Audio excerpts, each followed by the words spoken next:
በስመ አብ ወወልድ ወመንፈስ ቅዱስ አሐዱ አምላክ። ሰላም የዐቢይ ዜማ ያሬድ ተከታታዮች በሙሉ በጥያቄያችሁ መሰረት የመዳለው አንዳንድ ምልክቶችን እነግራችኋለሁ። ከነግሩባቸው ተከታተሉኝ። አተ ማለት በዝማሜ ጊዜ ነው። አተ የሚል ምልክት ያለው አተ ማለት አማን ትርከዛ ወይም አማን ተርክዝ፣ ትርከዛህም በአማን አድርገው ማለት ነው። አሰ ማለት ደግሞ አማን ሰረገላ፣ ይሄ ደግሞ ለቁም ነው። አማን ሰረገላ፣ አማን ተርክዝ። መነሻቸው ደግሞ ቡርክት ነው። መነሻው ቡርክት ነው ማለት ቡር የሚል ማለት ነው። ቡር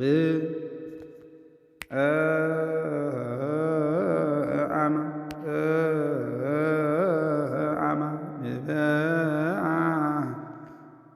ቁሙ ቡር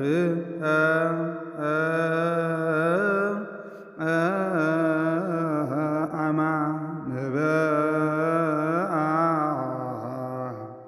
ለዝማሜው አንድ ምልክት ለመጨመር መበለት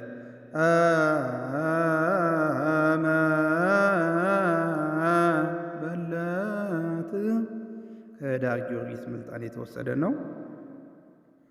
ሁለተኛ ቤዛተና ቤዛሰ። ቤዛሰ ማለት ቤዛ ሰረገላ ማለት ነው። ቤዛተ ማለት ደግሞ ቤዛ ተርክዝ ማለት ነው። የእነሱ መነሻ ደግሞ ነድ ወይም 30 ተመሳሳይነት ስላላቸው ነድና 30። በምሳሌ ለማየት እታሰይ ብኪ ከቁስቋሟ ዜማ የተወሰደ 30 እታ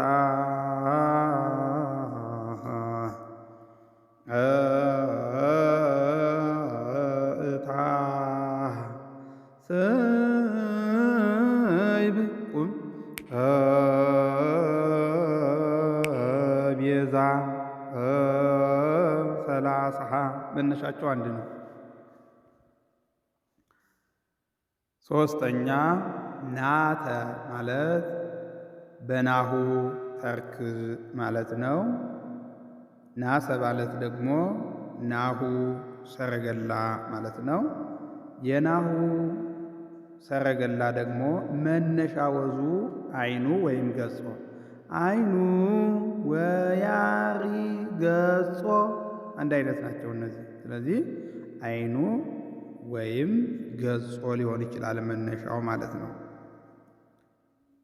በእዝል ሲመጣ ዝማሜ በእንተ ዝንቱ በእንተ ዝንቱ ከቁስቋም ከእዝል ላይ የተወሰደ ነው። በእንተ ዝንቱ የምትለዋ አይኑ ገጾ የምትለዋ ማለት ነው። ይህ በእንተ ዝንቱ እዝል ነው። በአራራይ ደግሞ ይስአል ለክሙ ይስአል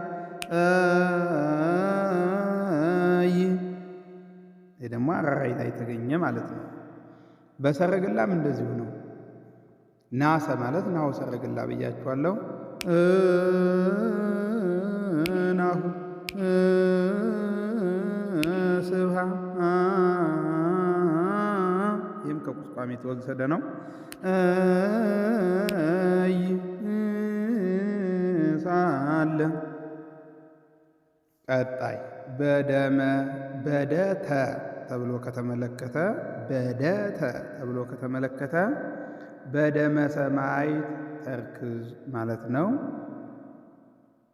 ወይም በደሰ ከተባለ ደግሞ በደመ ሰማዕት ሰረገላ ማለት ነው። ለቁምና ለዝማሜ በደመ ሰማዕት የሚለውን በዝማሜ ስናየው እግዝእትየ ብለኪ ከቁስቋም የበደመ ሰማዕት መነሻ ዕለተ በር ነው። ዕለተ በር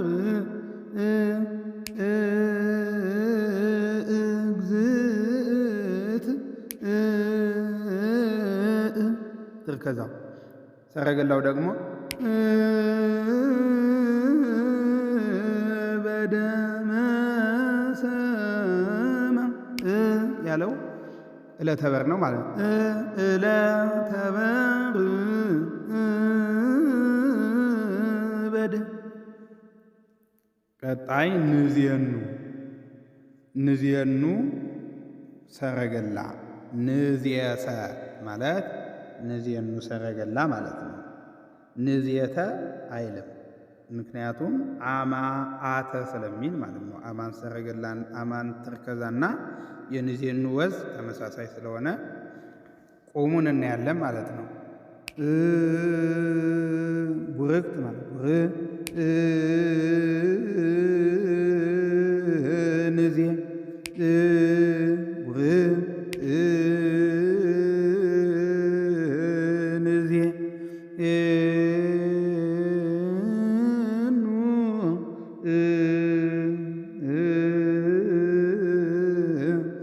የአማንና የንዜኑ መነሻ ቡርክት ነው ማለት ነው። ሀተ ማለት ሀዲጎ ተርክዝ ማለት ነው። ሀሰ ማለት ደግሞ ሀዲጎ ሰረገላ ማለት ነው። ስለዚህ የሀዲጎ ደግሞ መነሻ ቡበ ነው ማለት ነው። ቡበይ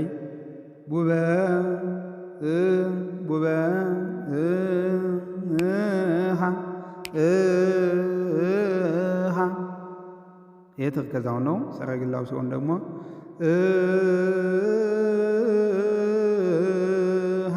ይሆናል ማለት ነው። ሀዲጎ ራሱ። ጸተ ማለት ደግሞ ጸቃው ተርክዝ ማለት ነው።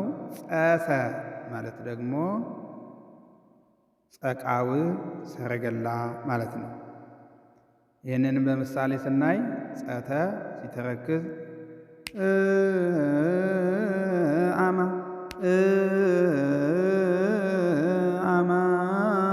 አማን እለ። ይህ ደግሞ ወደ ዕለተ በር ወደ እዝሉ ሄደ ማለት ነው።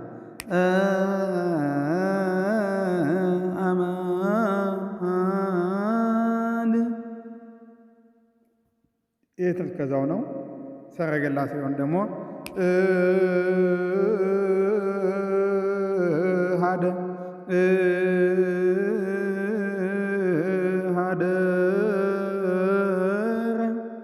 ከቁስቋም እስመ ለዓለም የተወሰደ ነው። ሀደረ ደብረ ቁስቋም። መለኮት ካለ መለኮት ነው ምልክቱ ማለት ነው። መሰ ማለት መለኮት ሰረገላ ማለት ነው። በዝማሜው ሲሆን መለ በሰረገላው ሲሆን ደግሞ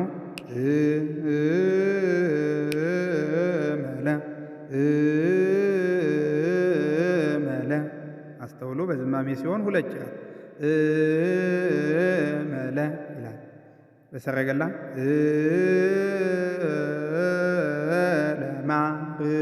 ለማርያም። ለምሳሌ በዝማሜ ሌላ ምልክት ለማየት ዘተገብረ በደብረ ቁስቋም ብናይ ዘተገብረ ዘተ ሁለት ጭረት ከአቡን የተወሰደ ነው። ይህም ከቁስቋም አቡን ነው የተወሰደው። ሪት የሚል ምልክት አሁን የመለኮት ደግሞ መነሻው የመለኮት መነሻ ወዝ ጸጋ ነው። ጸጋ ዘተውበ ጸጋ መለ ጸጋ ነው መነሻው ማለት ነው። ሪት የሚል ከሆነ ደግሞ አማሪት ማለት ነው። ምልክቱ አማሪት። ለምሳሌ ብናይ ለደመናት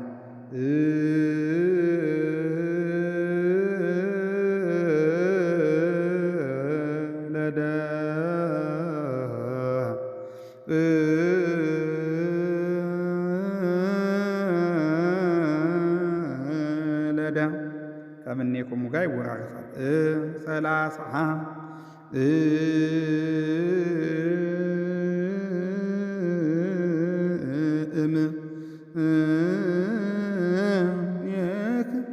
በጎሰ ካለ ደግሞ በጎልሰ ከበ ሰረገላ ማለት ነው። በጎልሰ ገበ ብዙውን ጊዜ ይሞላል። ሞልቶ ነው ማለት ነው። ሙላ ወይም ሙ የሚል ምልክት ይኖረዋል። ሙላ ማለት ነው። ሙላ ማለት ደግሞ እንደ ቁሙ በለው ማለት ነው።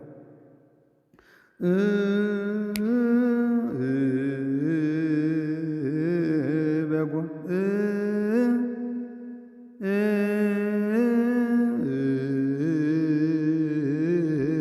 በጎ። እሺ ሰጠ የሚል ምልክት ደግሞ ሰጠቀ ባይረ ማለት ነው። የሚካኤል ስም ለዓለም ነው። ሰጠ ገጾ ወያርኢ ገጾ ሰጠቀ። ወይቤላ ካለ ደግሞ ወይቤላ መልአክ ነው።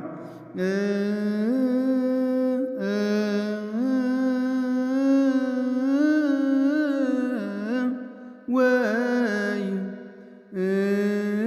ሐዘን ያለው ሐዘን ነው።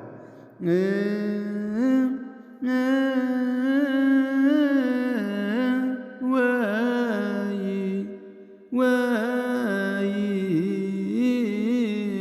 ቤላመ ላመ መላይ ያለው ደግሞ ሐዘን ሆኖ መላይ ታ የሚል ምልክት ካለ ታ ማለት ታች ማለት ነው።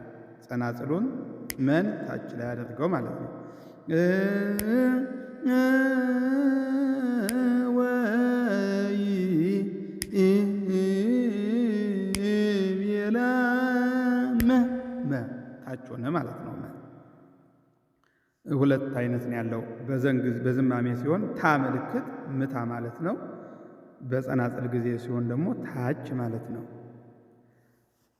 ሌላ ልዩ የሆነ ሰረገላ ደግሞ አለ። ዘአ ቢጽሰ ዘአ ቢጽሰ ዘአ ማለት ዘአልቦ ማለት ነው። ቢጽ ማለት ደግሞ ቢጽ ሰ ማለት ሰረገላ ማለት ነው። ዘአልቦ ቢጽ ማለት ደግሞ ጓደኛ የሌለው ወይም ሌላ ወገን የሌለው ማለት ነው። ለምሳሌ ዋእዛን ቃለ የሚለው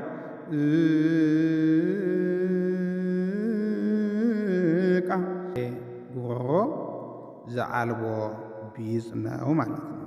ሌላ ጓደኛ የለውም። ወር ማለት ወር ማለት ነው። ለምሳሌ ብንወስድ ወዘልፈኒ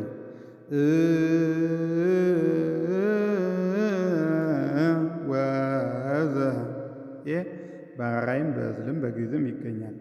ወራእ